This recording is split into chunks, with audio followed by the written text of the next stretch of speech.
Әйел жайлы. Бір нәрсені есіңе сақта. Бала, егер әйел үшін бірдеңе жасасаң, оның алдында ешқашан, тағы да бір рет ешқашан күлкіге қалмайсың.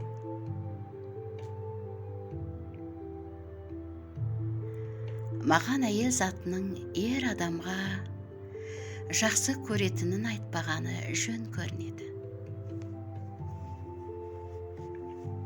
Оны әйелдің жарқыраған, бақытты көздері айтсын.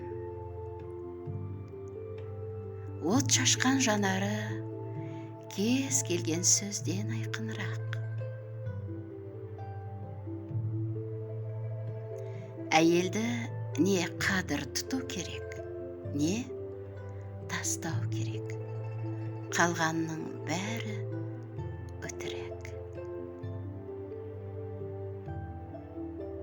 Егер әйел басқа біреумен болса, ол 5 есе сүйікті, 10 есе бақытты.